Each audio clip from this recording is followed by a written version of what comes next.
বাবা শান, আমি তোমাকে টাকা রোজগার করার কথা ব্যতীত এমন কোন চাওয়া আছে যা পূরণ করিনি? না বাবা, তুমি আমার সব আশা পূরণ করেছ। আমার আশা পূরণ করার জন্য শত্রুর সাথে বন্ধুত্ব করে প্রিয়াকে আমার জীবনে এনে দিয়েছ। তাহলে এই খুশিতে আমি যদি তোমার কাছে আমার খুশির জন্য কিছু চাই, তবে তুমি কি তা দিতে পারবে? বাবা, তুমি যদি আমার কাছে আমার জীবনটাও চাও, আমি তা হাসতে হাসতে দিয়ে দেব। কিন্তু আমার চাওয়া যদি তোমার জীবনের চেয়ে বেশি দামি হয়, তাকে তুমি দিতে পারবে? আমার প্রতিটি নিঃশ্বাস তোমার জন্য, তোমার খুশির জন্য আমি বিষও খেতে পারি। এটাই তোমার আশা করা উচিত বাবা। তারপরেও যদি সন্দেহ থাকে, তুমি নিশ্চিত হবার জন্য যে কোনো পরীক্ষা করে নিতে পারো। ওকে।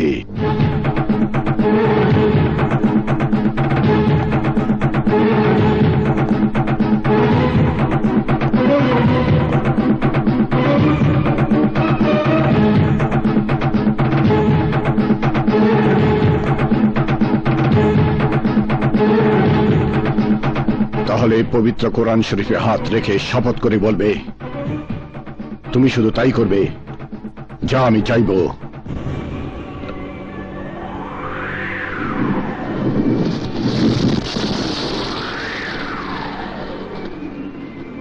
আমি পবিত্র কোরআন শরীফের উপর হাত রেখে বলছি, আমি তাই করব যা তুমি চাইবে।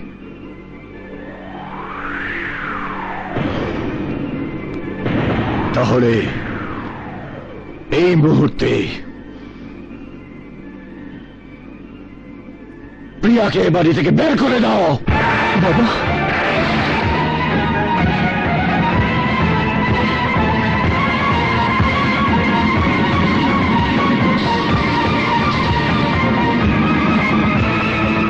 পবিত্র কোরআন শরীফে হাত রেখে কসম খেয়েছ শান, সেই কসম ভাঙা কবিরা গুনাহ। ভাইজান, ভাইজান, এসব তুমি কি বলছো ভাইজান?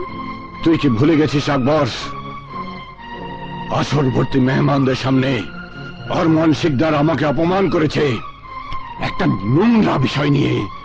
আমার মান সম্মান বিকিয়ে দিতে চেয়েছে 10 কোটি টাকা, আর আমার কোম্পানির 50% মালিকানা দেড়মোহর হিসাবে চেয়ে আমাকে অপমানে চাবুক মেরে আমার কলিজাটাকে ক্ষতবিক্ষত করেছে। এবার আমিও ওকে বুঝিয়ে দেব, সুলতান তালুকদার সেই হীরা যাকে গলায় পড়লে হার হয় আর গলা থেকে নামিয়ে দিলে তলোয়ার হয়। গুলজার,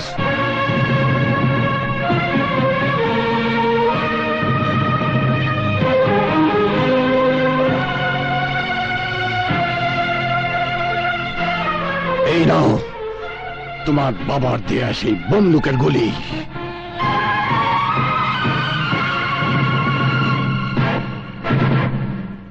আর এই নাও আমার কোম্পানির 50% মালিকানার দলিল। আর গিয়ে তোমার বাবাকে বলো সুলতান তালুকদার দেনমোহরের দাবি আদায় করে দিয়েছে, আর তুমিও কোনো প্রকার বল প্রয়োগ করে প্রিয়াকে আমার বাড়িতে নিয়ে আসতে পারবে না। তুমি সেদিন আনতে পারবে যেদিন আমি বলবো। আর এই বলার জন্য আরমান শিকদারকে আমার পায়ের কাছে বসে প্রিয়ার সুখ ভিক্ষা চাইতে হবে।